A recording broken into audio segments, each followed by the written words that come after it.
So in this video we're going to look at differentiating log functions. This first question says, differentiate the following functions by first simplifying using log laws. Now it is actually not common that you're going to be asked to simplify using log laws before you do a derivative. However, there are some cases, such as B, where it's going to be a lot nicer to simplify using some log laws before we do derivatives. So let's look at A.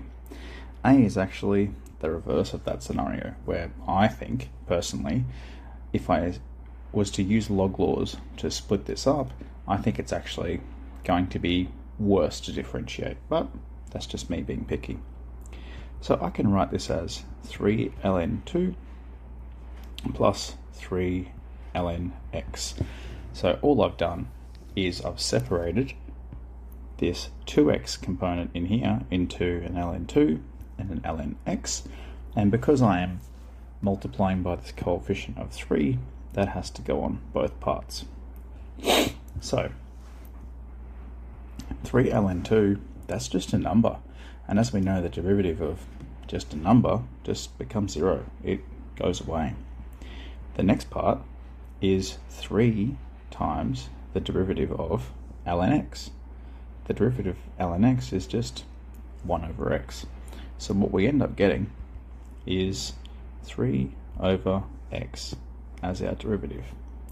Now, whilst differentiating this little piece became a lot simpler, I personally believe that this first step right here of splitting it up using log laws is going to probably cause you more mistakes than it's worth.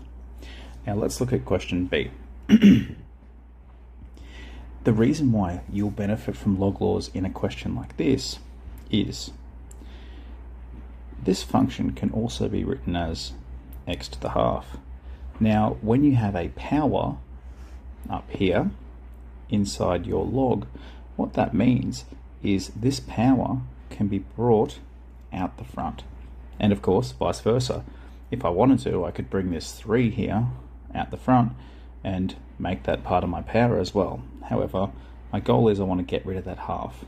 So what I'm going to do is rewrite my original function as 3 times a half ln x, and I've got that power off that ln x. So really, that's just 3 over 2 ln x. Now the derivative of that is just going to be 3 over 2 times 1 over x, or 3 over 2x.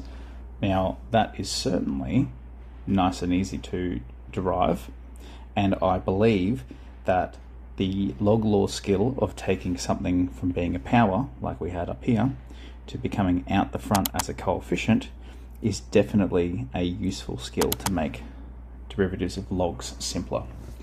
The next worked example. We've got 4 different functions here that we're going to derive, and in this case it says it wants us to just derive using this formula. Now this formula, it looks quite interesting. If we break down what this formula is saying though, it gets a little bit less confusing. It certainly looks very confusing when you've got, looks to be a set of gills or 3 brackets at the end of it here.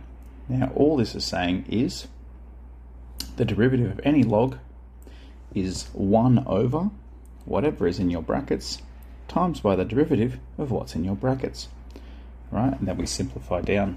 So let's just get straight into it, and I'm going to say all these things out loud as I go. The derivative is 1 over whatever is in your brackets times by the derivative of what was in your brackets, and then we tidy it up by joining that 2 on top. B. Again, I've got y equals 4 ln x, so y dash is going to be 4 times, well, what's in the bracket? Negative 3x, so we're just doing 1 over that, and then I'm going to times by the derivative of what's in the bracket, which is negative 3. In this case, we're going to see that these negative 3's cancel, and what I'm going to end up getting is the derivative is 4 over x. C. The 5 is at the front, so it's going to be 5 times, and then whatever is in the bracket, so 1 over whatever is in the bracket, times by the derivative of whatever is in the bracket. So we can join these things together. We're going to have 5 times 2x, which we're going to just write as 10x over x squared. This x and this squared is going to end up cancelling out, and my derivative is going to be 10 over x. Last one here. This is still a natural log, just written as log base e. So my derivative is going to be, there's no number out the front this time, no coefficient out the front, so it's just going to be 1 over whatever's in the brackets. 3x squared take 13x plus 15 times by the derivative of whatever is in the brackets. That derivative is going to be 6x take 13. And again, we can combine these things together. And I'm going to put this 6x take 13 as my numerator, and my denominator is going to stay the same like this. Now, sometimes, like before, like we saw over here, where some things will cancel out and simplify down, or down here, where a part of my top part and bottom part of my fraction, my numerator and my denominator, can cancel out and simplify down. Lovely.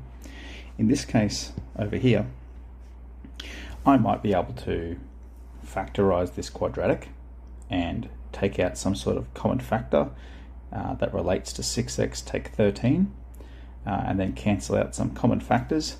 However, unless that common factor is really standing out pretty obviously, or the question is asking you to write it in factor form or in absolute simplest form, then I believe that all the solutions we have here are written quite simply.